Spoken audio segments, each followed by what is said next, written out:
everybody. We hear you like crafting.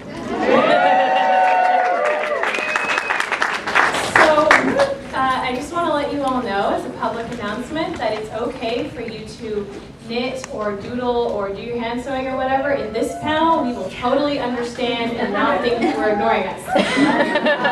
In fact, Amanda is going to lead by example. She's working on her coloring page for WotC. So, all right. So, we have been thinking for the last few years, coming to PAX, that there are a whole lot of people around here who seem to be really creative and love crafting, and clearly this is true. So this is the inaugural craft panel of PAX, and apparently it's a popular topic.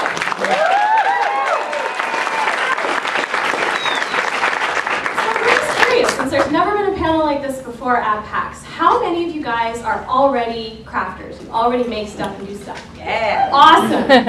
How many of you are just interested in sort of getting started? Learning things. Yeah. Awesome. How many of you are here to see cool stuff? That should be everybody. All right. And how many of you actually do this professionally on some level or sell your work? Sweet. All right. Awesome. I kind of just wanted to get a feel for who we've got in the room, so lots of different people.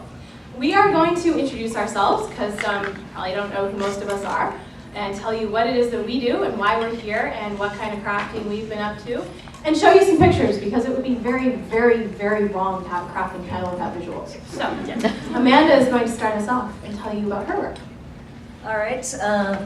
Here we go. All right. Tell me when you want me to flip the slides. Okay. I'm Amanda Casperson. Most of what I'm famous for on the internet at this point, I think, is probably magic cards with googly eyes. Yeah.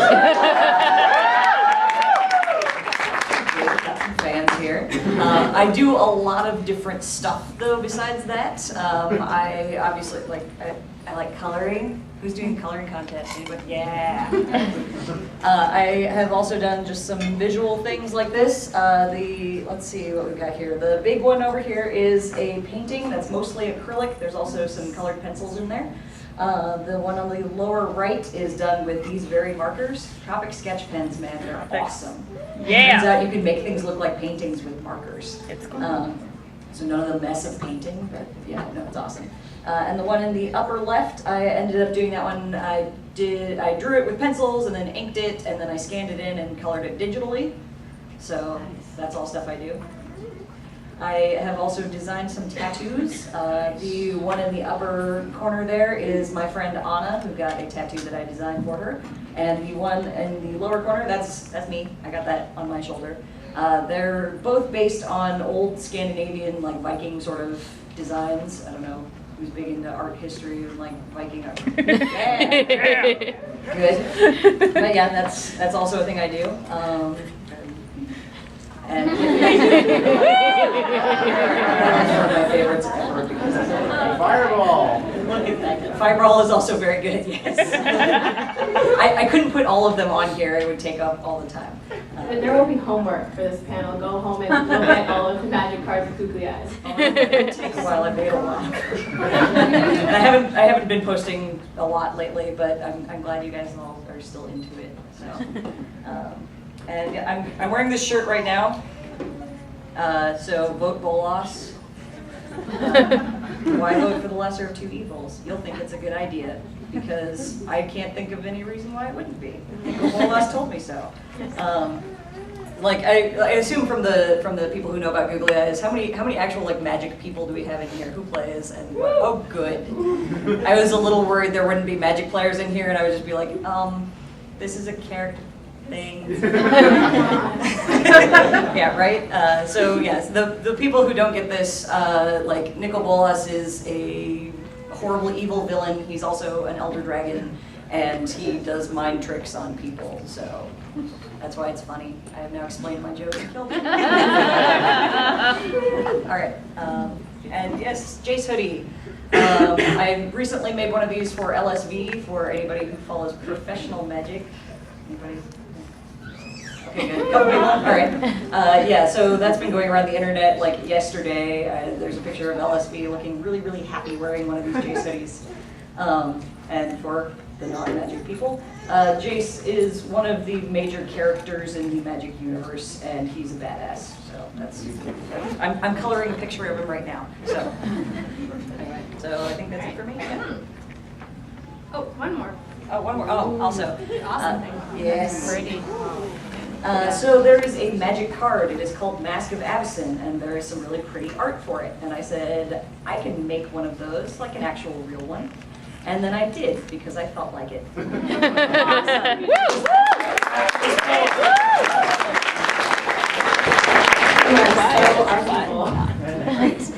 Yeah, so this is made out of molded leather. And that's leather? Yeah. That's cool. Leather, and it's painted with acrylic paints. I just got like metallic paints and then did all the like curly little bits. Leather, for anybody who's interested in crafting with that, it's really, really easy to work with. Like, it looks like a complicated thing, but it's really easy. So if you want to like play with that, like, feel free to like ask me. I don't know if we're gonna like go into specifics of it, but like, I will tell you how easy it is. Like, and then yeah. All right. Oh. Hello, everybody. I'm Punzie, also known as Sewing Punzie, for when Punzie is taken. So I do lots of sewing, even though I'm knitting right now. If any of you were here last year, you have probably seen my work since I made the capes for the Lando Society last year.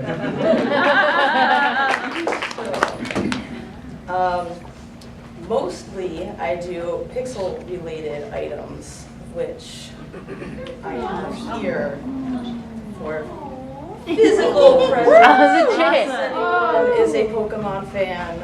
Yeah. I did a set of 3 here.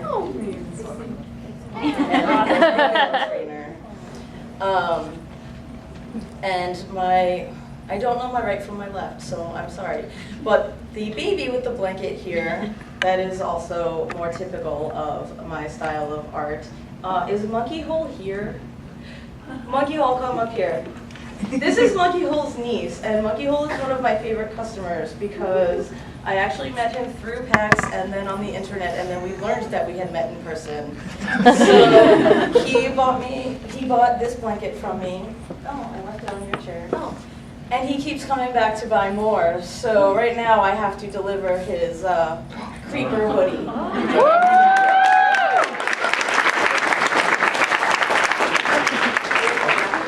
Stick around because I don't know where it is. Okay. Are you making dinner plans right now? Yes. I knew it was one of them. I don't think the restaurant will fit us all. Sorry, guys. So Nice. Go back. The other one, the couple there, if anyone knows Macro Geek, that's him and his adorable daughter. They're also Paxers, but they're East Coast. So yeah, I did Batman and Robin hoodies for them, and I also made a Harley Quinn for his wife. Yoo-hoo, Harley Quinn! Sorry. Don't be sorry. Okay, I love excitement and encouragement. Okay. These are some dice bags I've made. A couple people have also been using them for buttoneering. So in case you can't tell, they are reversible. So Batman symbol I stitched on one side, Batman fabric on the other. Ooh. So, and all the My Little Pony ones, they have the cutie marks on one side, and then that My Little Pony print on the inside, and different stuff like that. Those are, I think, my newest venture. I just went, I'm gonna make all these weird little dice bags. Oh, you said okay. You made too much pasta? I haven't seen this slide like this. So this is also much more of my typical work. On the bottom, the Mario and Luigi pillows you might have seen on Desert Bus last year.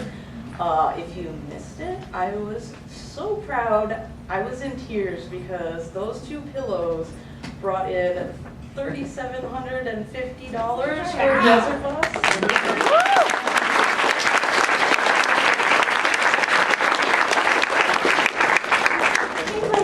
You know, Ubisoft and BioWare donated some stuff or whatever, but like, here's And And then the Warhol Mega Man one down there is what I am contributing this year. Nice. So watch for that. Oh, and then I was going to do your little video. Oh, and if you're curious how all those little squares get put together, it looks something like this. Except that is sped up about 10 times. It normally takes me an hour for a pillow, and this video is under 4 minutes. Skip around a little bit, but you guys can get an idea. Yeah, it's pairs of squares, stitch them all together. It's over and over and over again. A lot of people think I'm crazy, like how can you keep track of all that stuff? You know what helps a lot? Being OCD. Look at the painting get bigger.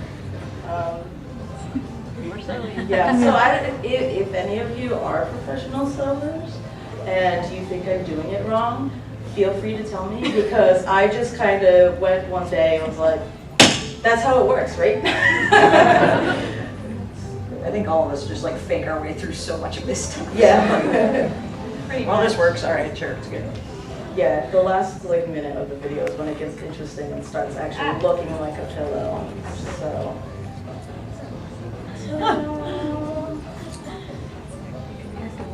Oh, and then I stitch on there. That's my little signature down in the corner. And then, ta-da!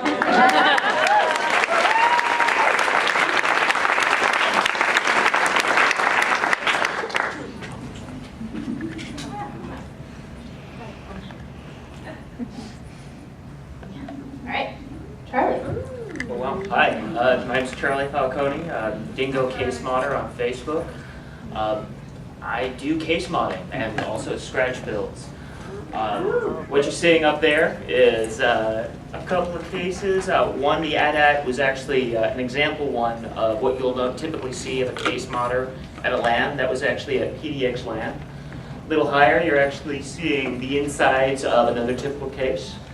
The one on the side there is an incomplete version of the Signar Storm Strider, where pretty much do anything to make something happen. I've gone through welding, lost foam casting with molten aluminum. Pretty much if it's made out of metal, plastic, or some sort of polycarbonate, I'll cut it up, glue it back together, and rearrange it in other parts. What you're seeing here in front of me was a sponsored case by Thermal Take and Gigabyte.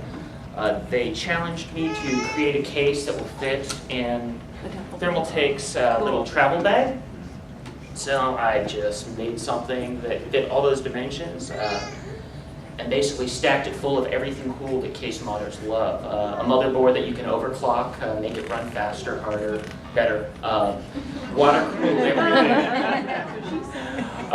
The water cooling was actually provided by Mayhem's, which has this nice colloidal suspension. It's got this non-corrosive metal, or non-corrosive product that flows through there and makes it look kind of like lava. It's kind of nice. I've spent lots of time sitting here and rethreading every single cable, so... Wow. Yeah. Pretty much, I dedicate about a year to do a case. If I can whip something out a lot sooner, doing an actual case mod, I'll get them done a lot sooner, but these type of scratch builds, everything's custom. So the frame was made by me, the metal was bent by me. When the powder coaters screwed up the paint, I redid the paint. I'll use anything that you can find in a Lowe's, Home Depot, any hardware store, and yeah. Any other slides? So, yep. Once again, more examples. There's the Battle Dragon case there at the Emerald City LAN, a little LAN that we hold here locally for all of the Seattle people. The one off in the lower left-hand corner, that was one of my first ones. I initially got into case modding coming to PAX. Back when it was out in Bellevue, I showed up and there was a bunch of cases that were coming in, people making like the Anarchy case. That was awesome. Somebody actually made a computer out of the fruit fucker. And it inspired me to kind of come up and start making cases as well. I like the old stuff, steampunk and things like that. And my next project is actually going to be a clockwork case. Cool. So yeah, these are some of the process pictures. You can kind of see what the case looks like beforehand, some of the parts that I put into it. Obviously the frame's just aluminum bars that we TIG welded together. A lot of times I do a lot of this out of my basement, but every now and then I'll sneak down to a small little group called Hazard Factory. And I'm sure you have these all over in everybody's town, but this is a group that helps support other artists, and the guy that runs it, Rusty Oliver, was on Webinizers. And he'll help me out with welding projects and help me teach new things. So yes, I know how to weld. Awesome. We got the etching, the dragon that's etched out on there. A lot of people will use like a CNC laser. I did it by hand. Wow. Yeah.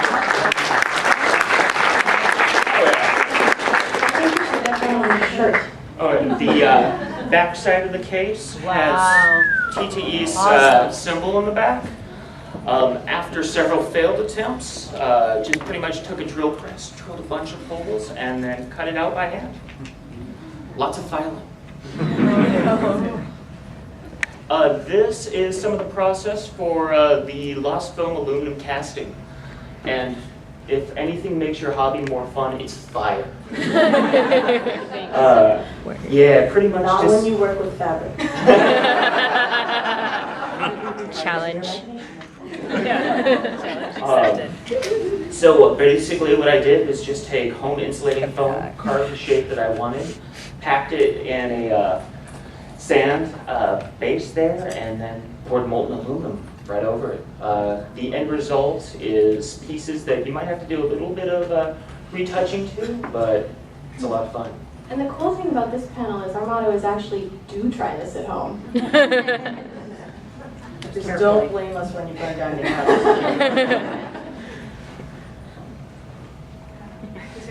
Oh, is this the movie or just a Oh, you know what? I think I got messed up because I should be able to hit play and you could talk about what was it. So this actually has us Technical pouring issues, the aluminum, which is probably good that we can't hear it because we tend to drink and swear a lot. That comes with crafting. Yeah, I know. Also fire. We use all of the safety things, like wear goggles. That's kind of it. I know, but seriously though, we always tell people when we're doing the work ourselves and other people, be as safe as possible, because one of the biggest things with case modding is getting injuries that take you to the hospital. And while it makes good stories afterwards, it's not very fun when you do it. Yeah. And then I had the other one, but it's apparently not. I'm sorry. Oh, no, that's all good. This was the reveal.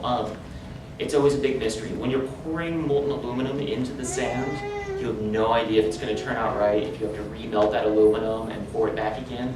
So it's a bit of excitement when you have the steaming hot sand, you dump it out, brush away all the sand. It's kind of like Christmas for hobbies.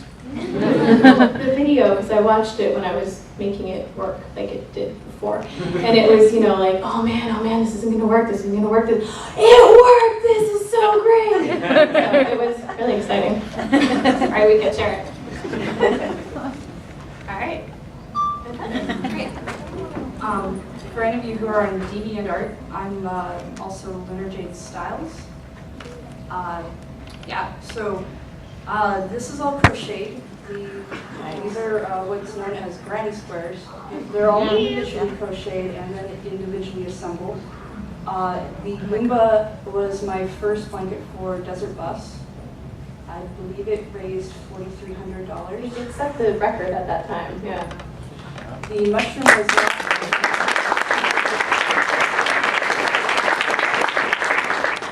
the mushroom was last year's. I think it was $2,600 last year. The Domo Kun is the only blanket I've gotten commissioned. They take a long time. So many loose ends. The Goomba was 100 hours on its own. The Domo was about 100 hours. I think the mushroom was 75 because it was smaller. I also do plushie work. These are 2 teddy bears I've done, which I brought one up here. My Link plushie, which is one of my most favorite items, because he has Triforce underwear and all these little kind of details, and the DS Lite he's playing, and it's hard to make out, but that's Zelda Phantom Hourglass on the screen that he's playing, and Loomis, of course. This is my college work. I just graduated for costuming from 3 years in Olds College up in Alberta. So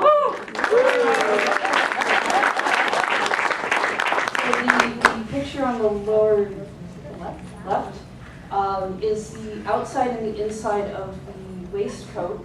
This is a Victorian suit done with I can't think of the word. Traditional tailoring methods. The picture in the upper right is my husband, who the suit's actually made for.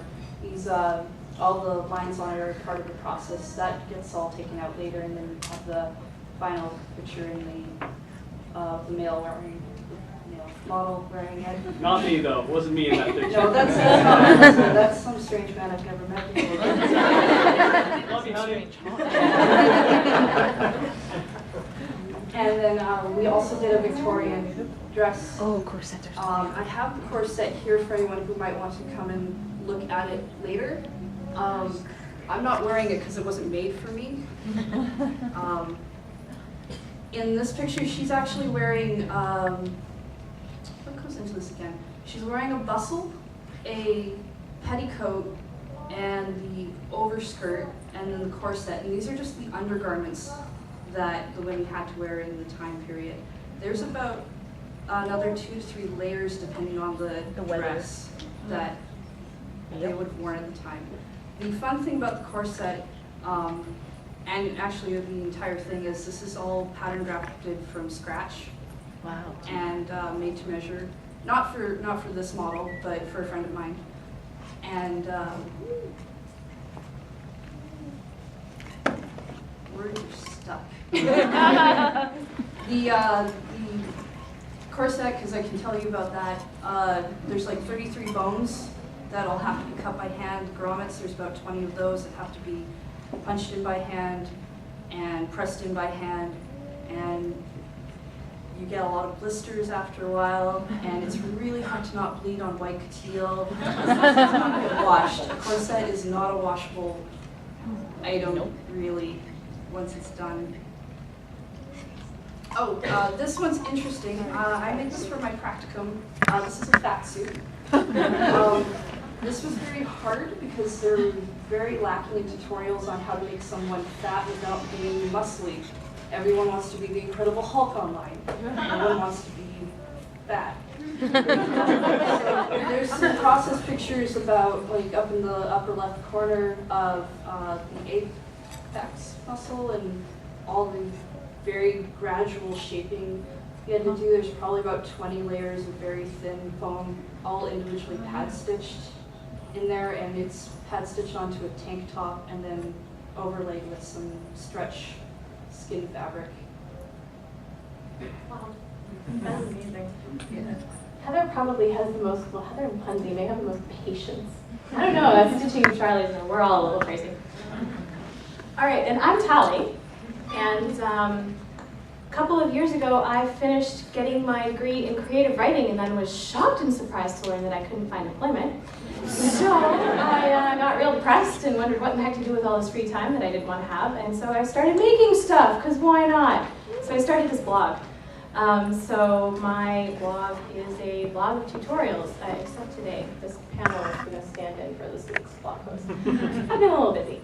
And it's all tutorials on how to make cool stuff. Lots of it is geeky, some of it is not. I did like Doctor Who tutorials a while ago and some other stuff. So that is my weekly crafting project. I also make geeky plushies. Just, you know, because people go like that. It's fun. So the one there in the top, it was all backwards. towards that top corner thingy directions, is a perilous mirror, the magic from the magic card. And then below it we've got the Goblin Guide, another magic card. It was a project for someone, and a Zergling, and the Boshi plush, and a Pokemon Spiel, and a Piranha Plant, because I like making stuff up, but there's a really interesting challenge as well in looking at something and having to replicate it and make it look about right, especially in plush. The Spiel pattern, that damn thing, I changed that pattern draft like 3 times. You wouldn't think it would be hard to make a sphere. Oh my gosh. Yeah, thank you. See, we're in the right place. Everybody's like, yeah. Yes, this is why I had this panel actually, just for that justification.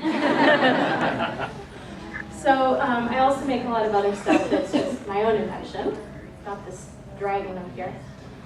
One of my favorite things that I have learned how to do, I started out doing a lot of scrapbooking and stuff and figured, I didn't want to do a whole lot of that. So thank you though. Somebody clapped up in the front. So I started going online and just looking for ways to make other things. I think, I want to make this thing, I don't know how to make that thing. Well, let's figure out how to make that thing. And one thing I discovered is needle felting. Are any of you guys familiar with this? Yeah. All right, for you guys who don't know, this is like the best craft ever. It's called cheap therapy. Yeah, exactly. You go like this. You take a very long, sharp, barbed needle. Oops. And you take some wool rovings, which is just, like that stuff you cut off a sheep and comb and dye and make pretty. And you stab the wool repeatedly and try to avoid your fingers and shape it into stuff. So it's really inexpensive too. So if you're running out of money for therapy, this is a great Friday evening activity. Add beer and it gets really interesting. So the octopus that you see there and the dragon are actually made by a combination of hand stitching cheap acrylic felt. You want the cheap stuff. And then needle felting the details on top of it, or just needle felting shape into it, which works really well with the cheap acrylic felt. Also the Piranha Plant on the previous page was done that way. So, and I like making masks and dressing up. I think we should have a Halloween every month. Yeah. So I just lots of little plushies and things. We would have Halloween every month. Well, we should work on that. Okay. The other thing I do that's particularly relevant to conventions and geek events is I mod t-shirts, because you go to these events and you see these awesome people and they have this awesome shirt and you want to give them money and support them and wear their awesome things so that you can see other people on the street who are like, I get that, and you're like, awesome, let's be friends, Secret Nerd Club. And they're all these really big, unisex t-shirts, and So sexist. So I take these shirts and I mod them into dresses or other tank tops or things like that. So those are a few of the ones that I have done there. I like the humor shirts in particular for this. I Pinterest you. Awesome. The fishy one. Awesome. Somebody just discovered they Pinterest me. So yeah, that's another fun thing I do. I have this galaxy dress that I'm wearing that I splattered paint onto because that was fun and it looked cool. And then my other thing that is a big project is Desert Bus for Hope. So this was started by Loading Ready Run a few years ago, who are also here at PAX. And one of our viewers had this cool idea a couple years in to make something awesome and geeky and send it in for us to auction. Desert Bus for Hope is a big, huge charity marathon that runs for a week to raise money for Child's Play. It's been going for 5 years. We're about to do our 6th year. We're at about a total of $800-something thousand for Child's Play. Wow.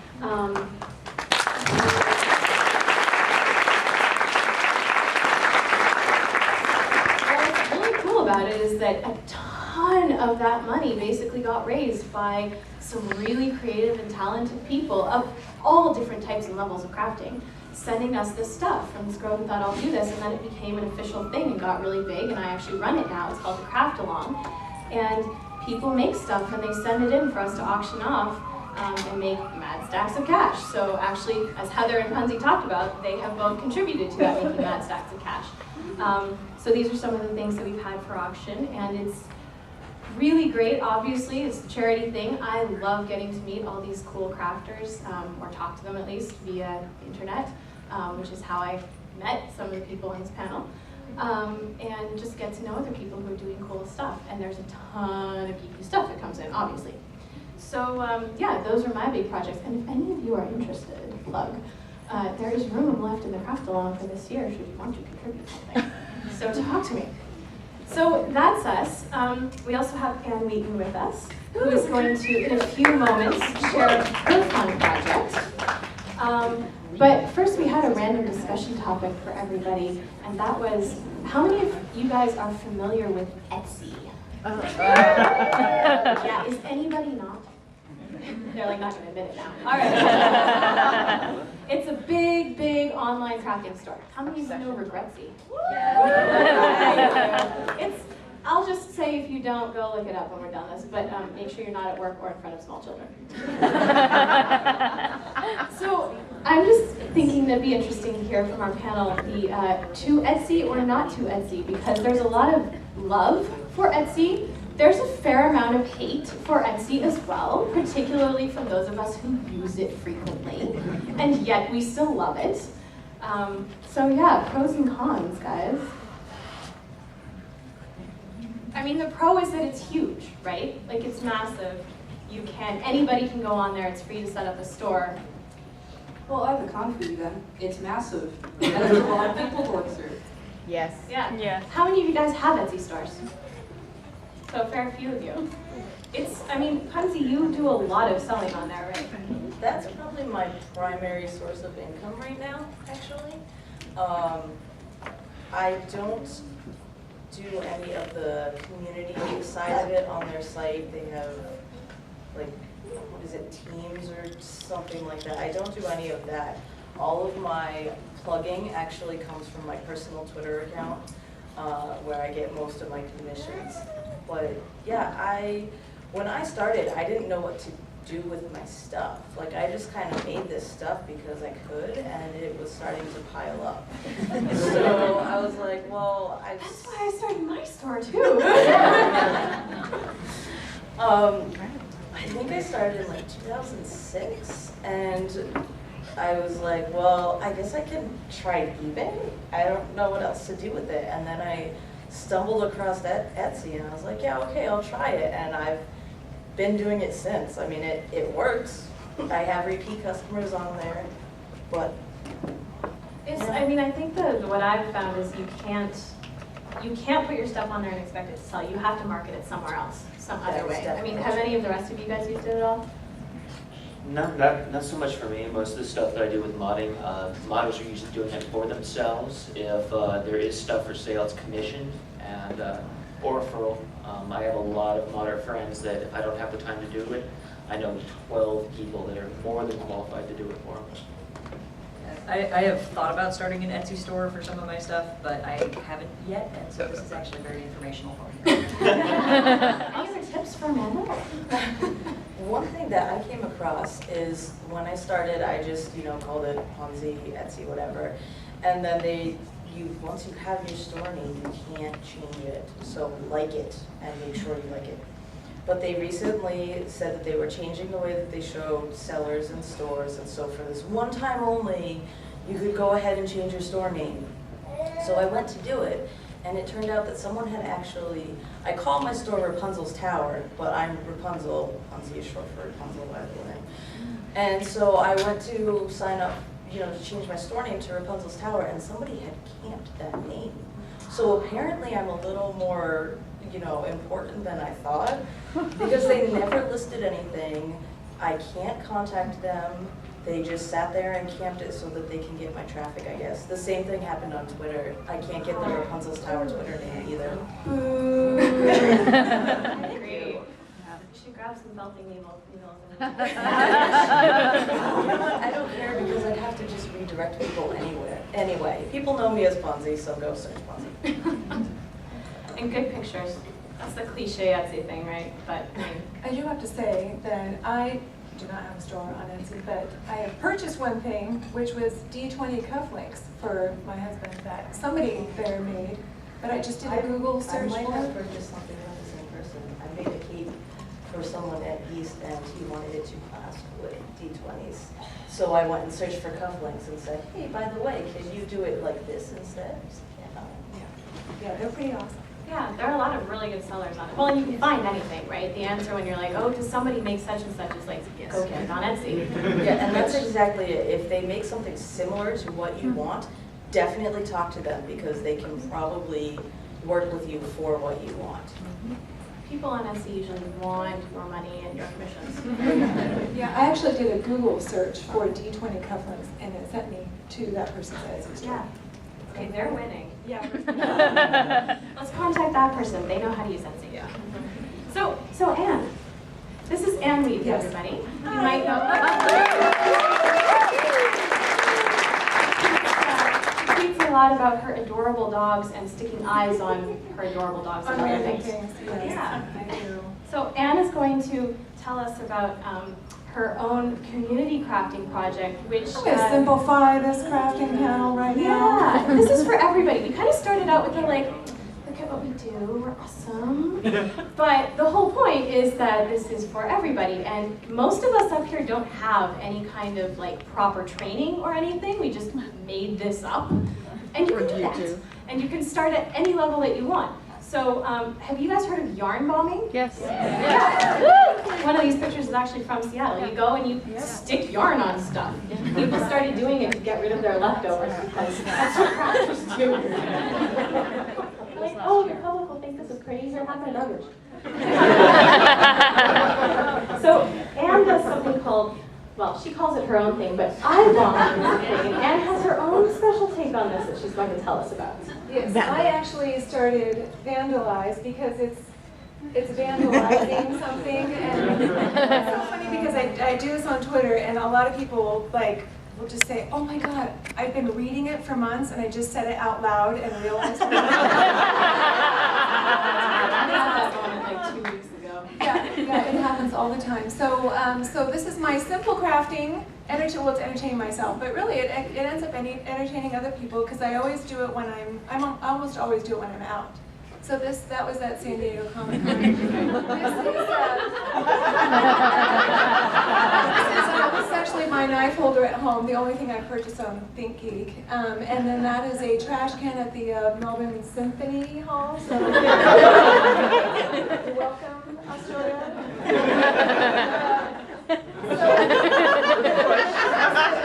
This is a hospital room handle, and I went to visit a friend, and they left those there because all the nurses loved that, so they left it there. This little Dalek, it's a beer stein? Yeah, it's a beer stein, and then we have a friend that actually grabbed my supply and put those on, but... Where did you get the beer stein from? Yeah, I figured I should throw in some nerd stuff here, but not actually throw in the nerdist. I didn't mean to.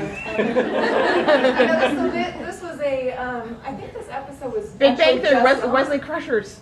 Yes, this was just on that they did Doctor Who against the Nerdist team, and I had to throw my Vandalize in there. So, I mean, it's just fun because you can do, it's like a simple little crafting thing you can do while you're out. You can also find people out and about with tattoos and decorate them. Or when you're on a cruise ship and they think that they have this art. And it's funny because this was actually the Jonathan Colton cruise, and they did a mustache formal. So I went and put my mustache and the eyes on this, and it's like some cruise ship employee was like, "Who put a mustache on this and took that off?"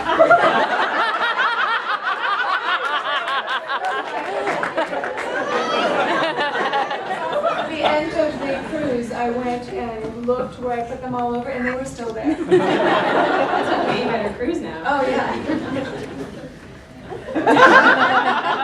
I love this. Every time I see orchids, I want to put them on because it just looks like a little face. Look at it. So that's in a waiting area in LAX. So there you go, travelers. And then that's a hand dryer in Australia, which actually the little plug on the bottom looks like it's photobombing. But oh, my boot! I have him on right now. Hey. There he is. I have to wear that for a while, so I've had to entertain myself. But you know, what else? The other thing is, you're not drinking alone when you've got your.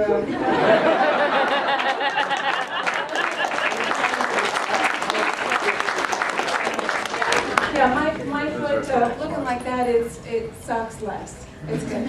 And the nice thing is that I realized, you can't turn it upside down, but a little 10-year-old girl pointed out that if you look at it from the other end, it looks like eyebrows. Yeah, eyebrows, and then my toes look like teeth. That's so funny. So, you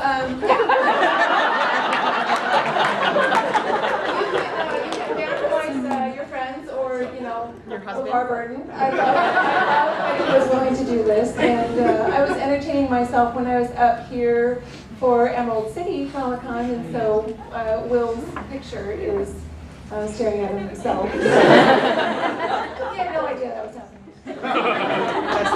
Burton have one of the visors still, because you should really put them on. Oh yeah! It would have been nice if it had that and then took it off and those eyes.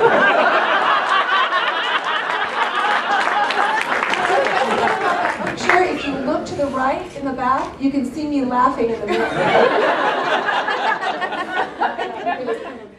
So, yeah. We'll just stay on Yeah. that. So I started this just because it was entertaining. Like, I think it's awesome that you guys do all these really incredible, detailed crafts, and I don't have time to. I need to make time to do stuff like this. But in the meantime, when you don't have the time to sit down and do this stuff, you can be creative anywhere you are. So, so that's what I did, and then I started putting those pictures on Twitter. And then I was getting them from people all over the world. So I started a website.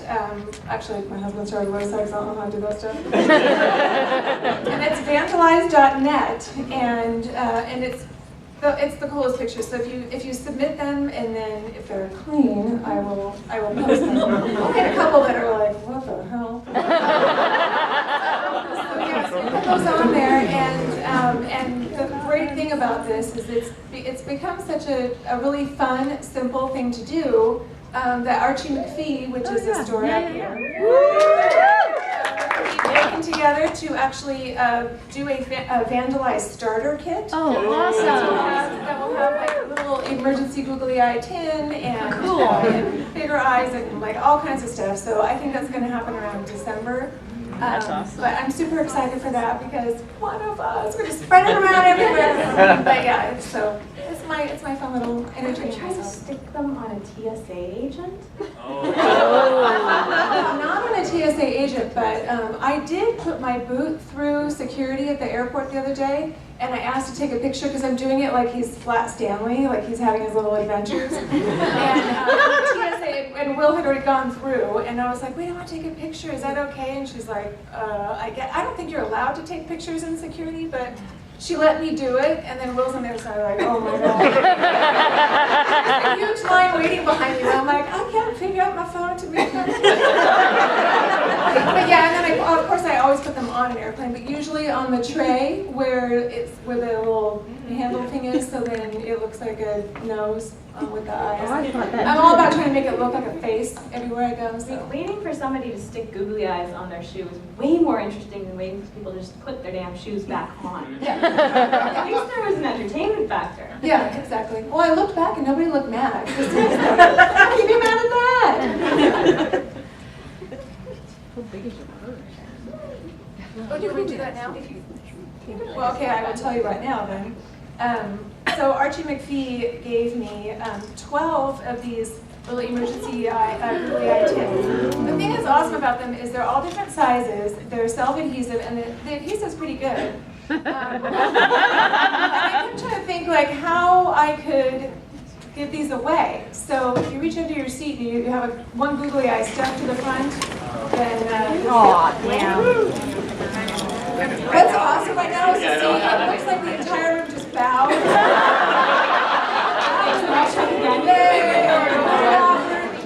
And I would love it if you went out and took pictures and sent them to the vandalize.net so I can post all our awesome, horrible. Anybody over here? Anybody?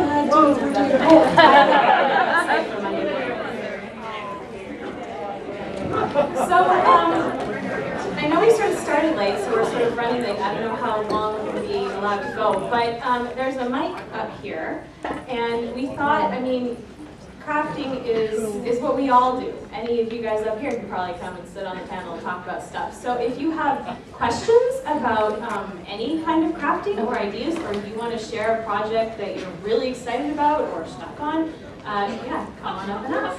Actually, I already got a question from a fellow panelist. All right. Asking about some of the fabric I get from my dice bags. There is this fantastic site, spoonflower.com. And those of you who don't know, you can go there and upload whatever sort of image you want and get fabric printed with that image. They have tons of assorted geek and gamer fabrics already up there that you can purchase that other users have uploaded. It's fantastic. Yeah, definitely go check that site out. Go ahead, first question. Or comment. Hi. I have a day job. Yeah, we my probably all job. do. There's never enough time for crafting. Yeah. Is it possible to make a living at crafting? Good question. Like a reasonable living? Anybody else I'm on the- meaning, you know. Anybody else on the panel who actually thinks Find that- somebody who has money and date them. You marry Which them. is always a good thing. We're not there yet, but you know. I've found, at least with case modding, there might or might not be a way to do it. What I do find is a lot of case modders make things for other case modders, and you can make a living for that. It's tricky because, as you guys all know, it's hard to get people to pay enough for what, like, it takes time, and we're all so used to factory manufactured stuff that you can sell for like $3 or whatever because it popped out of the factory, and we all know it's not as good, but people are used to that, so then you're like, well, you know, $30 for the same thing. And fortunately, one of the things that Etsy I think is really helping with is that people are appreciating crafting more, and the more people who actually craft, the better. You'd think that it would flood the market and you'd have more competition, and you sort of do, but that also means more people who understand that the work is valuable and what it's worth. So I think that's really key. But it can be hard to convince people that it is valuable and to charge enough. Like, you can feel guilty for charging what you should be charging for your work. It's so hard. So you can do it. There are I'm just people gonna tell that you mine's do it, but it's free. difficult. Just go ahead and do it. I'm sorry, one more question. And I know for some of you who are making licensed things, have you ever had problems about the actual licensor saying like, hey, stop printing my stuff? It was actually on our discussion topics, so I'm glad you asked. So we've talked a lot about this, and to be perfectly honest, it makes some of us kind of uncomfortable as a topic. It's a tricky topic. The question was about licensing issues and copyright. We have a few sort of comments on it. My thoughts, and I've been asked this about Desert Bus as well, because we get all this stuff given to us to raise money. It's never been a problem with something like Desert Bus. It's for charity, right? And I mean, it would look really bad for a company to be like, yeah, don't do that for children. So far nobody has, knock on wood. I've had 1 or 2 times when I was asked to take something down by a company that was on Etsy, but it wasn't a big deal. And I make a lot of different stuff from different places. I think it's always probably fine if you're not selling it. I mean, who cares? If you're making it for your own pleasure, maybe it could come up. But when you're selling it, it's a hard line. Like, I don't think there's been anything really decided yet, because it's still a gray area as far as handmade goes. Very gray area. It's I haven't had a problem with it, but it takes like 6 months to a year before I finally finish a blanket. So I don't think they're going to come after me with pitchforks. No, I mean, most of us aren't making enough stuff that we're threatening any of those companies, or we're making stuff that they don't offer. So it's not really in direct competition. I think if there were a store that's, you know, pumping out a whole ton of little manufactured, you know, Mario something or other and making thousands and thousands and thousands of dollars, but that's really unlikely with handmade.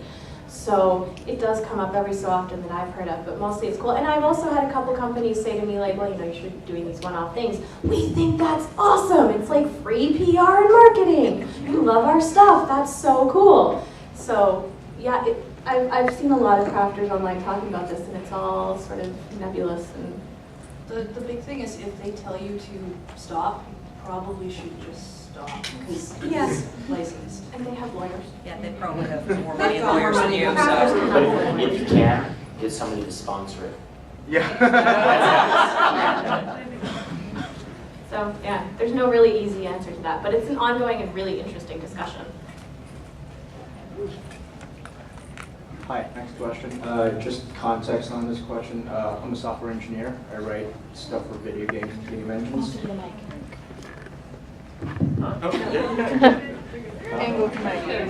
This way? Hi, I'm a software engineer and I naturally suck at real world stuff. So I currently have a liquid cooling system at home and I've found a professional need to cut my compile time by at least 3 minutes, specifically processor and memory. 2 questions. How do you maximize liquid flow? And the second question, does the size of the tubes matter to you? Yes, no, definitely the size of the tube does matter. You can get anything from a 1/4 inch and all the way up to however big you can get fittings. If you can't buy the fittings, you have to make them. And you can go to any plumbing department at Lowe's. It's just pretty much tapping a pipe to make that fitting for you. You might have to custom make some of the components as well, like a GPU block and a CPU block. The CPU block's fairly easy to do. Video cards a little harder, but there's lots of stuff online. Case modding's a big community thing. Stuff like BitTech, Coast to Coast Modding, Modders Inc. Go to any of them, and they all have tutorials on how to maximize them. Thank you. So we've got just a few minutes left. We'll try to get through as many questions as we can. Go ahead. So I'm also a software engineer. I'm so excited at the diversity in this panel.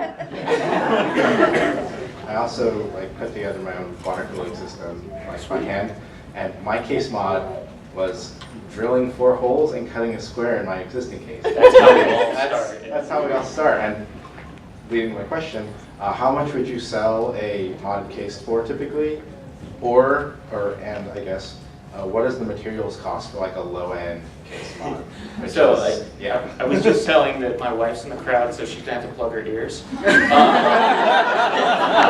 Material costs can go anything from as cheap as you can find it. I go to Pacific Industrial, where they have maybe leftover parts and things like that. But you can spend up to $1,000 on material costs if you really want to top end stuff. As far as charging for the case, it all depends between you and whoever you're making it for. Case modding is very personalized, very stylized. If you're making it for yourself, then I suggest eBay or find somebody that already has the interest and has a price for you. Thank you. Time for a couple more questions? Are we looking at our enforcer? All right, okay, go for it. Trying to be quick. I'm pretty new to crafting, in part thanks to Anne. Yay! And I don't know if it was I don't know if it was you or Bonnie that I saw the first picture of the wine cabinet, but because of you, my poor husband's Scotch collection is now staring back. But because of that, I've now found the Archie McPhee 6-inch googly eyes. I've made a 5-foot wide, 3-foot tall top hat for the Fremont Troll. There it is. Well, one thing I found with these kind of ninja projects is not only do they come down pretty quickly, but someone pulled the eye off the next day. And ooh. I know, and then the top hat was gone just a few days later, and I've noticed some of the other ones that I've done around, people have pulled off and it's actually ripped some of the stuff behind it. Is there any rules that you personally have or any other kind of vandal crafters or ninja crafters have against what you will and won't do for public spaces? I'm really careful about it, where I try to do little subtle things, and I do make sure what I'm sticking it on is not going to damage anything. So you don't want to put it on any kind of plaster, styrofoam, where it's probably going to paint, things like that. So you just have to be careful. I mean, if the adhesive wasn't very good, it would just blow off somewhere. But you don't want it to be where it's ripping stuff. But I do have to say how excited I am that they have these size eyes coming out this Christmas with a tiny hook on the back, so you can put them on your tree. guess what, honey? We're gonna have that. So yeah, I would just be careful and just make sure, you know, you're not doing it where you're being super destructive and then the police are gonna come with a... You should glue them together front to back to make a star.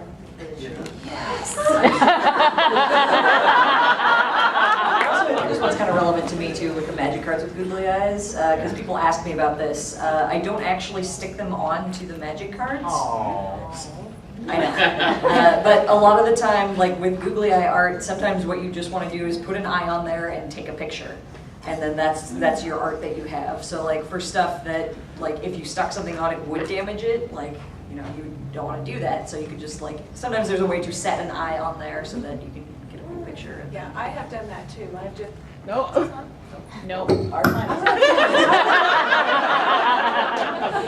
My microphone will not be is done, silenced. but I'm not done. I do that too, like if I'm out somewhere, I've done that at conventions where people have really cool t-shirts that have a face on it. I just want to go over and set down an eye really quick and take a picture. Okay, hold on. So I'll just set it down because mine are all self-adhesive, so I just don't peel the back off and then put it on there to take my picture and then take it away. All right, I think really fast. I really want the question from the stormtrooper. Somebody's holding his head up back there. Can you googly eye me for temporary? Oh, you know.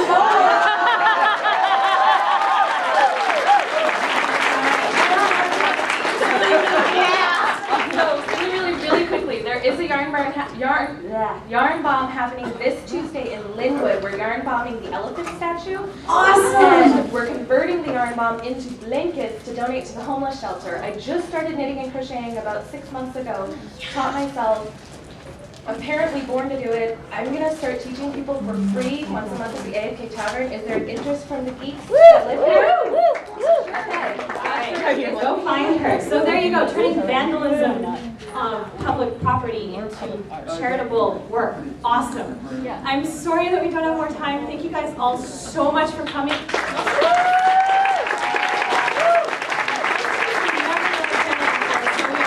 Super stoked that you all came out to support us, and we hope that we can do another crafting thing again at PAX because this has been awesome. Thank you.